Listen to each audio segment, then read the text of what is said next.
მაშინდელი გვირილობა წარმომიდგენია, როგორც არქივებში ვაქვს წაკითხული და დოკუმენტურ ცნობებში. ალბათ ქალები, რომლებსაც ამის ორგანიზება ევალებოდათ, ეს იყო სამედიცინო წრის ოჯახის წარმატებული ქალები, რომელსაც ტერიტორიები ჰქონდათ დაყოფილი და ამზადებდნენ გვირილებს, რომელიც საქველმოქმედოდ უნდა გაეყიდათ და ეს გვირილა ზუსტად ვიცით როგორ მზადდებოდა, როგორ იკერებოდა ეს გვირილები, არ იყო ბუნებრივი, რა თქმა უნდა, ხელოვნური იყო და ძალიან მარტივად გაკეთებული. რა თქმა უნდა, გარდა იმისა, რაც ყველამ იცის, რომ გიმნაზისტები იყვნენ აქ მთავარი სახეები, ანუ გამავრცელებლები ამ ყვავილების. ხომ მნიშვნელობა აქვს ვინ გთხოვს დახმარებას. ეს ანგელოზი პატარა ბავშვები მოსავლის ფორმებში, გიმნაზისტების ფორმებში გამოწყობილები, აი ამ სპეციალური კალათებით, გვირილებით დახმარებას კი არ ეთხოვდნენ, გვირილას ჩუქნიდნენ და ფაქტობრივად სამაგიეროდ წყალობა გაიღებოდა და ეს ყულაბები ივსებოდა. 1912 წლის გვირილობის ფოტო ინახება ჩვენს ოჯახში.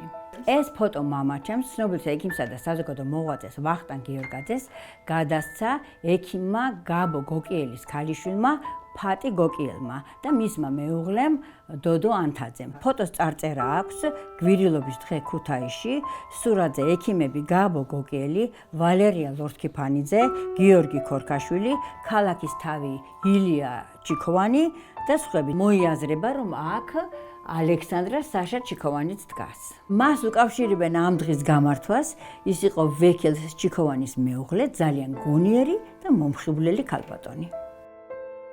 ისეთ ქალებს ჰქონდა ამ ღონისძიებაში 8 წლი ჩადებული, რომ ვფიქრობ, რომ საშა ჩიქოვანის დღემდე მოყვანა სიმბოლო და ამ დღესასწაულის არის რაღაცნაირად ან ერთი ფოტოს დამსახურება, ან კარგი შთამომავალის, ან და იღბლის, რომელიც ჰქონდა ამ ალბათ საინტერესო გოგოს. ავანტიურისტსაც სხვათა შორის. მე მაინც მგონია, რომ მან ქუთაისზე შური იძია, როგორც არა ქუთაისელმა და ბევრ სასიკანდულო ქუთაისელ ქალს ამით რაღაცა დაუმტკიცა.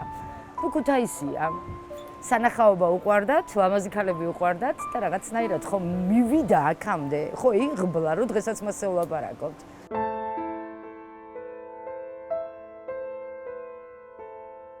გვირილობა პირველად ჩატარდა ქუთაისში 1912 წლის 20 აპრილს.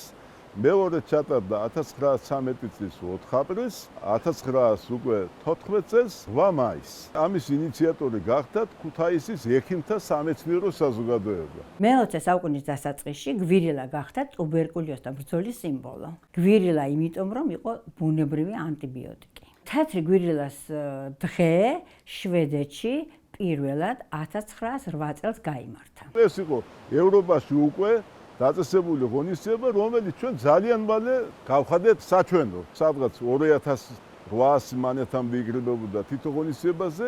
რატოა რომ დღემდე ვერ ველევით ამას და რატომ მოირგო ასე, რატომ ლაპარაკობთ დღესაც გვირილობაზე. მე ვფიქრობ, რომ მნიშვნელოვანი იყო კონტექსტი იმ დროის, როცა გვირილობა დაიბადა ქუთაისში. ევროპული ცხოვრებაში უკვე ჩართულია ქალაქი. სუნთქავს, ამბები ძალიან სწრაფად მოდის. იმიტომ რომ ქალაქშიც უკვე პრესა არის, ტელეგრაფია და ეს კავშირები ძალიან აქტიურია.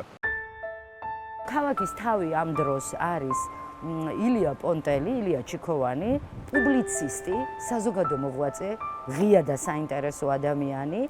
ხმოსნებში არიან ადამიანები ზუსტად ამ პერიოდში რომ იბრძვიან ისტორიულ-ეთნოგრაფიული მუზეუმის დასაფუძნებლად, სათავადაზნაურო გიმნაზია, ანუ ქართული გიმნაზია ფუძნდება, ასევე მუშაობს და ფუძნდება პირველი სახალხო უნივერსიტეტი საქართველოში და საკვირაო სკოლები. ეს იყო საოცრება, საოცარი პროცესი მიდიოდა. ამ ლექციებზე ჟორჟ სანდიზე უსმენდნენ ჩვეულებრივი მსმენელები თეორიულ კურსს და აქ ასწავლიდნენ ალექსანდრე გარსევანიშვილის გარდა ევროპაში განათლება მიღებული პირველი ქალების თაობა, ნიკოლაძეები და ხელთუფლიშვილები, რომლებიც დაბრუნდნენ მშობლიურ ქალაქში და განაგრძეს მთავარი ევროპული საქმიანობა, განმანათლებლობა. ეს ქალები, ნიკოლაძეები, ხელთუფლიშვილები, რომლებიც სახლებიდან, საკვირაო სკოლებიდან და სახალხო უნივერსიტეტიდან გაცემდნენ ცოდნას, ავრცელებდნენ განათლებას, მაინც არის მთავარი ძირი იმის, რომ ძალიან ძლიერი ქალთა ფრთა დაიბადა და გაიზარდა ქუთაისში, მერე და კატო მიქელაძის გუნდი ზუსტად აქ ღვაწლით არის ცნობილი, აქ დაწყებული ღვაწლითაა. მე მაინც ვფიქრობ, რომ ეს საგანმანათლებლო სინერგია და ღვაწლი იმ დროის რაღაცნაირად ირგებს იმ ტრადიციას, რომელიც არის საქველმოქმედო ხასიათის, არის ევროპული ძირის, თუმცა ამას არ ქონდა მნიშვნელობა, თვითონ ქველმოქმედებაა ძალიან ღირებული მათთვის და ამიტომაც დღემდე ეს ჩვენთვის გახდა სადაო. იყოს თუ არა ქუთაისელობა გვირილობის სინონიმი. მე ვფიქრობ, რომ ქუთაისს ეს ძალიან უხდება. მარტო იმისთვის, რომ ის სახელები უკვდავყოს.